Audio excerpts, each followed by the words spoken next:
Hey guys, what's up? It's Panther, and you guys have been asking for it for a while now, so today I decided to finally get around to one tip for every rank ADC edition. After spending so much time grinding ADC lately, I definitely feel comfortable making this video.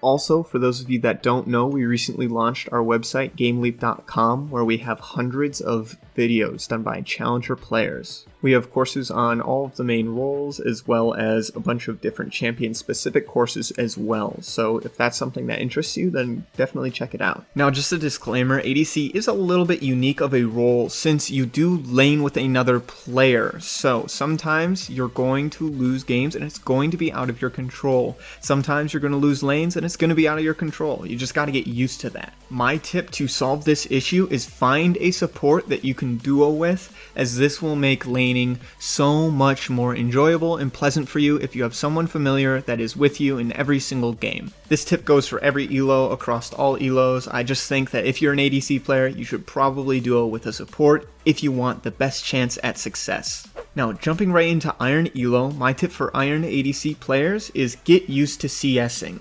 While CS is already the most important thing in the game for pretty much every role, it's doubly important for ADC. CSing is so important on ADC specifically because ideally on your first base you want to be picking up a BF sword. Now, the more frequently you're able to buy that BF sword on your first base, the better results you're going to see. Now in Iron, I don't expect you to be doing this at all. Sometimes you're going to be looking at a pickaxe, sometimes you're going to be looking at a few long swords, sometimes you're only going to be looking at a dagger. The goal here is to get as good at CSing as possible for those early lane power spikes. Remember to stay back and far away from the enemy champions and hit the minion wave as much as possible. Try to let your support and the minions do the majority of the work and just push. This will allow you to build a CS lead by pushing the enemy minions under the tower, and will potentially also allow you to get plates, giving you even more gold and closer to that BF sword. Lane phase is by far the most important stage of the game for ADCs in Iron because it allows you to snowball a lead out of control. If you're able to get a gold lead and turn it into kills, then you will be very, very potent and hard to deal with for the enemy team. Now, moving on into Bronze, you're still going to be wanting to focus on CS. CS is still the most important thing in the game for you, but I'd say the most important thing to work on as a Bronze ADC is trading while CSing at the same time. At this stage in the game, you want to be comfortable farming in a lane while there is an enemy pressuring you in that lane. The best way to do this is to go into a custom game with one intermediate bot. You set this bot to any marksman, I prefer Caitlyn, and send them bot lane. Buy your item and start laning against the bot. You want to keep the bot under 80% HP but above 50% HP while CSing as best as possible. Good goals to set for yourself are 50 CS at 10 minutes, and then when you achieve that, 60, 70, and even up to 80. If you're able to maintain 80 CS while doing this exercise, then you are in a good place as far as laning goes. I would recommend doing this exercise before going into ranked every time you decide to play ranked, so long as you have time. If you track your CS numbers, you should slowly see them steadily increase, and as a result, you should see your lane power steadily increase along with those numbers. This is an exercise that both me and my brother use in order to increase our CSing capabilities on ADC. This of course was back when we were still in Bronze, Silver, or Gold, whatever elo it was at the time. This is why I so heavily recommend this exercise for you in this elo. Alright, now moving on into Silver and Gold elos for ADC. It's at this elo where trading in lane starts to really step up a notch. In this elo, I would recommend just banning Draven if you do not play it. The reason I recommend banning Draven in this elo is there are so many Smurf Draven players, and Draven is just such a snowbally champion, and he is so hard to lane against that if you make one mistake in this elo, you can just lose the lane. So it's better to just not play against him in this elo and wait until you get into higher elos to learn how to play against him. In Silver and Gold, I would still recommend practicing CSing using the tip I mentioned earlier. If you're hitting 80 CS by the end of 10 minutes every single time during this exercise, then I recommend doing it with no items. This will allow you to learn what it's like to trade with an item disadvantage in lane, which is just going to happen sometimes. If you're able to master this and consistently do it and apply it to a real game, that's when you'll start seeing your best results in this elo. Sometimes tragic things happen in the early game, and if you're able to turn that around and stop a snowball, then you're able to stop guaranteed losses from happening right away. I cannot emphasize how important it is to be getting as much CS early on into the laning phase as possible. The more frequently that you're able to buy that BF on your first base, the more frequently you're going to be able to just absolutely stomp lanes and push down towers, extending your lead through other lanes as well. It is so important that you are able to get your BF sword on your first base, and while if you're not able to get it, it's not the end of the world, it definitely is a huge setback. Now obviously there are some champions that just don't rush an early BF that this doesn't apply to, but you still want to be able to dominate the early lane phase on those champions regardless. This is why up until Platinum, my tips have been focused on the early laning phase and getting it down to a T. Since Silver and Gold elos are the elos where I see the most comebacks happen, I want to make sure that you are able to prevent any comebacks from happening yourself, or if you are behind,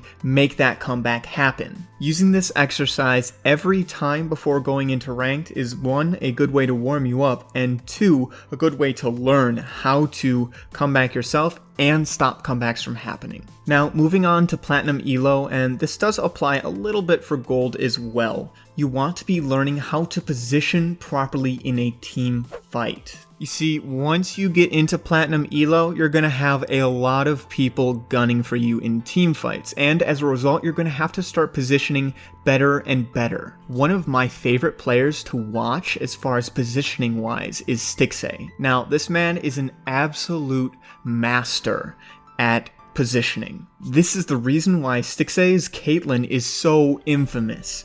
All it is his positioning, and that's it. He doesn't play Caitlyn in any special way, and he doesn't abuse any special mechanics that other players don't know about. He's just that good at positioning. This is due to the fact that he has so much practice playing against such good players that are constantly gunning for him. But getting to that level has to start somewhere, and in Platinum Elo, you need to start focusing on positioning yourself. The main things to look out for in a team fight is avoiding CC and staying away from any targets that can burst you. Sometimes you're going to have to wait to start DPSing until one of the high priority targets from the enemy team has unloaded their damage elsewhere. Likewise, if there's a huge CC that the enemy team has, you have to wait until they burn it before walking closer to start DPSing in a fight. If you're playing against a Righteous Glory Predator Skarner, you just can't walk up and start hitting the minion wave. It's not safe to do. Position close to your tower behind your primary source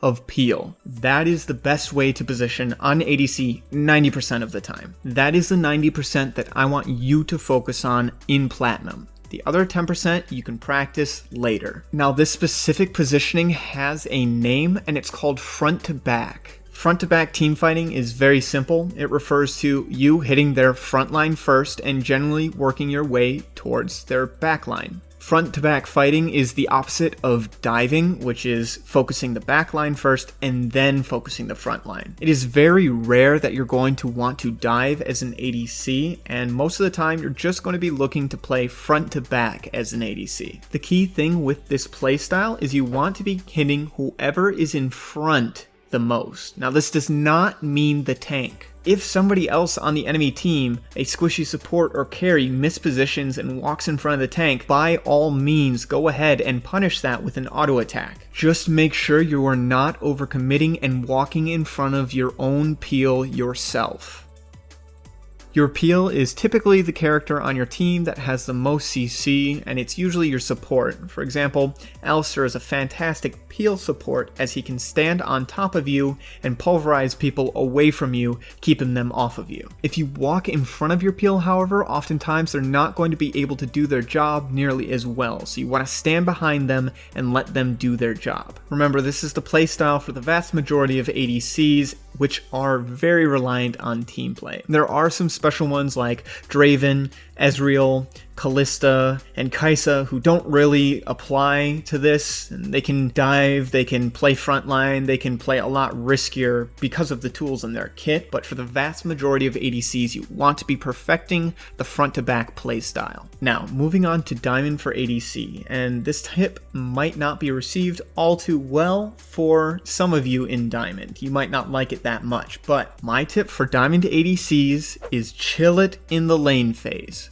Play safe, play calm, and just farm it out. The reason behind this is once you get into Diamond, ADC and support are two different roles housed in one lane. So as a result, they're going to be the most impactful lane on the map no matter what. This is simply because it consists of 2/5 of your team. It's basic math and there's nothing you can do to change that. It's going to be a lot easier for a one-on-one lane to come back as 1/5 of the team than a 2-on-2 lane to come back as 2/5 of the team. Solo kills are also worth a lot more in 2v2 lanes. This is something that you need to understand when you get to Diamond as an ADC main. You see, in the bot lane, unassisted kills are pretty much not going to happen ever.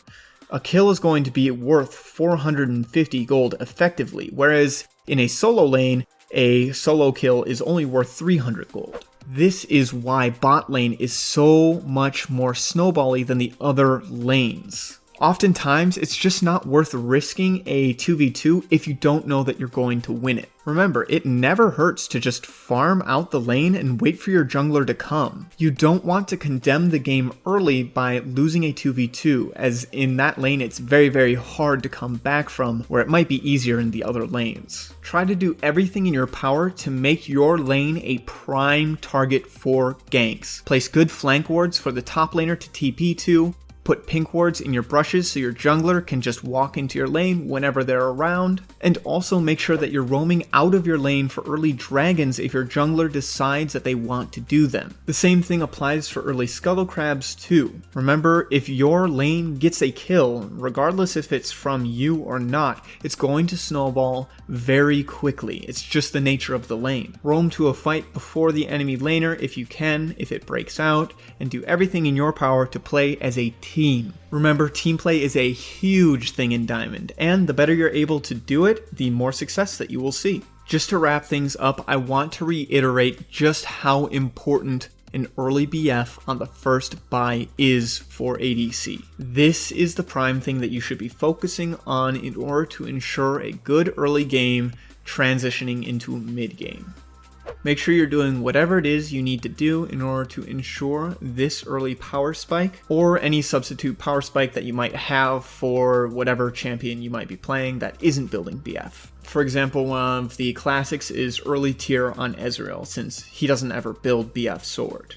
Alright, that's all I have for you guys today on one tip for every rank for ADC. I hope you guys enjoyed, and if you disagree with me on any certain elo, make sure to let me know what you think instead in a comment down below. If you've been enjoying our content lately and want to receive notifications on all of our videos, make sure to subscribe and ring the bell. If you haven't already, make sure to check out our website, GameLeap.com. There we have hundreds of guides done by challenger players, sorted into a quick and easy to use courses system. We have courses both on the 5 fundamental roles as well as champion-specific courses, and we are constantly updating the website, trying to keep it up to date as the game evolves and changes.